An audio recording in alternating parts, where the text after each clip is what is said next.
Hello everyone, this is Jordan from Kanen Coffee, and today we have a La Pavoni with us in the shop.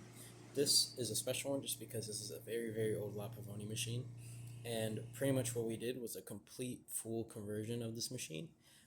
These older ones were using a pre-millennium system, which means that the machine couldn't regulate heat on its own, and that you would have to control it using a 1 to 2 activated switch. That's a lot of the old wiring.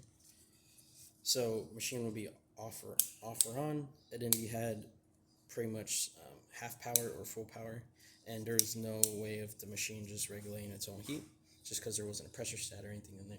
And they used these older heat elements that were way harder to replace in the service.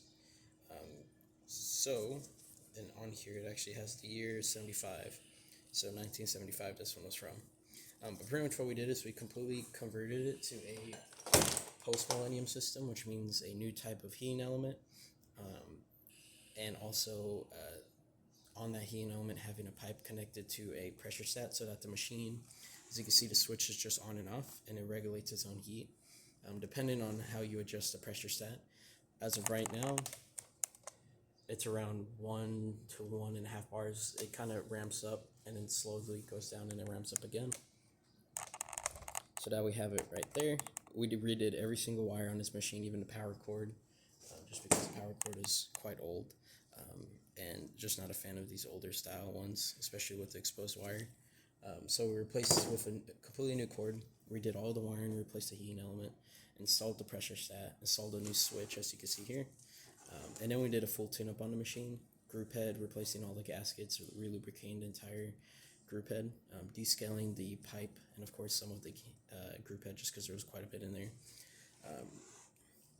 Serviced the steam wand, both the assembly and then also the actual wand. There was quite a bit of milk on it, and also replaced the gasket on the cap. But we're using this cap just so we can look at the temperature, since this one isn't a professional. It doesn't have the pressure gauge on the left side. So we don't have a portafilter with this machine, but we're just going to run the group head to show that it is working. So you're going to pull the lever up. Of course, you will push down to push on your coffee. And then for the steam one, I'm just going to put the rag here. Steam one working really well, just because the steam is really high. So, yeah. And that's about it for this repair. If you like this video or any of our other repairs on our channel, leave a like, subscribe, and hit the bell. Thanks for watching.